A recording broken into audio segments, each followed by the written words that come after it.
Sir, ನೀವು BJP MLA ಆದರೆ ಕಾಂಗ್ರೆಸ್ ಪರ ನೇರವಾಗಿ ನೀವು ಮತಯಾಚನೆ ಮಾಡ್ತಾ ಇದ್ದೀರಾ. ಇಷ್ಟು ದಿನಗಳ ಕಾಲ ಕಾಂಗ್ರೆಸ್ ಪರವಾಗಿದ್ದೀರಾ ಅನ್ನುವಂಥ ಮಾತುಗಳು ಕೇಳಿ ಬರ್ತಾ ಇತ್ತು. ಈಗ ಮತಯಾಚನೆಗೆ ನೀವು ಬಹಿರಂಗವಾಗಿ ಇಳಿದಿರುವಂಥದ್ದು. ಇವತ್ತು ಕ್ಷೇತ್ರದ ಎಲ್ಲ ಆತ್ಮೀಯರನ್ನ ಇವತ್ತು ಒಂದು ಸಭೆ ಕರೆದಿದ್ದೇನೆ.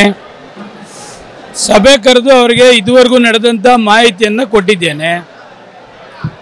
MLC ಚುನಾವಣೆ ಯಾರೂ BJPಯವರು ಬಂದು ಅಭ್ಯರ್ಥಿ ಬಂದು ನನ್ನನ್ನು ಮತ ಸಹಾಯ ಮಾಡಿ ಅಂತ ಕೇಳಲಿಲ್ಲ.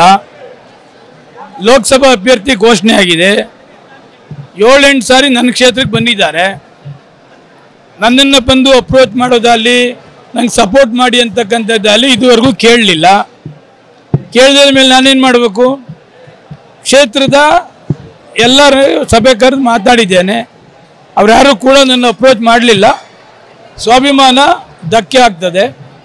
ಕಾನ್ಸ್ಟಿಟ್ಯೂನ್ಸಿಗೆ ಯಾರು ಸಹಾಯ ಮಾಡ್ತಾರೆ ಅವ್ರು ನೀವು ಸಂಪೂರ್ಣ ಸಹಕಾರ ಕೊಡಿ ಅಂತ ಕೇಳಿದ್ದೀನಿ.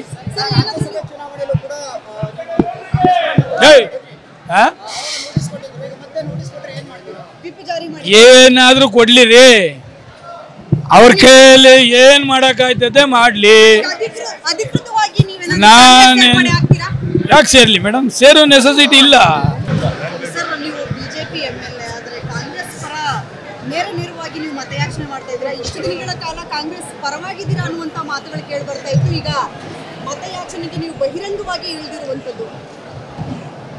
ಇವತ್ತು ಕ್ಷೇತ್ರದ ಎಲ್ಲ ಆತ್ಮೀಯರನ್ನ ಇವತ್ತು ಒಂದು ಸಭೆ ಕರೆದಿದ್ದೇನೆ. ಸಭೆ ಕರೆದು ಅವರಿಗೆ ಇದುವರೆಗೂ ನಡೆದಂಥ ಮಾಹಿತಿಯನ್ನು ಕೊಟ್ಟಿದ್ದೇನೆ. MLC ಚುನಾವಣೆ ಯಾರೂ BJPಯವರು ಬಂದು ಅಭ್ಯರ್ಥಿ ಬಂದು ನನ್ನನ್ನು ಮತ ಸಹಾಯ ಮಾಡಿ ಅಂತ ಕೇಳಲಿಲ್ಲ. ಲೋಕಸಭಾ ಅಭ್ಯರ್ಥಿ ಘೋಷಣೆ ಆಗಿದೆ. 7-8 ಸಾರಿ ನನ್ನ ಕ್ಷೇತ್ರಕ್ಕೆ ಬಂದಿದ್ದಾರೆ. ನನ್ನನ್ನು ಬಂದು ಅಪ್ರೋಚ್ ಮಾಡೋದಲ್ಲಿ ನಂಗೆ ಸಪೋರ್ಟ್ ಮಾಡಿ ಅಂತಕ್ಕಂಥದ್ದಲ್ಲಿ ಇದುವರೆಗೂ ಕೇಳಲಿಲ್ಲ. ಕೇಳಿದ ಮೇಲೆ ನಾನೇನು ಮಾಡಬೇಕು? ಕ್ಷೇತ್ರದ ಎಲ್ಲರೂ ಸಭೆ ಕರೆದು ಮಾತಾಡಿದ್ದೇನೆ. ಅವ್ರು ಯಾರೂ ಕೂಡ ನನ್ನ ಅಪ್ರೋಚ್ ಮಾಡಲಿಲ್ಲ. ಸ್ವಾಭಿಮಾನ ಧಕ್ಕೆ ಆಗ್ತದೆ.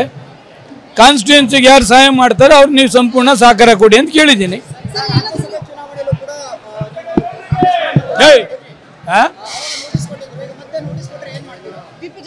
ಏನಾದರೂ ಕೊಡ್ಲಿರಿ, ಅವ್ರ ಕೈಯಲ್ಲಿ ಏನು ಮಾಡೋಕ್ಕಾಯ್ತದೆ ಮಾಡಲಿ. ನಾನು ಯಾಕೆ ಸೇರಲಿ ಮೇಡಮ್? ಸೇರೋ ನೆಸೆಸಿಟಿ ಇಲ್ಲ.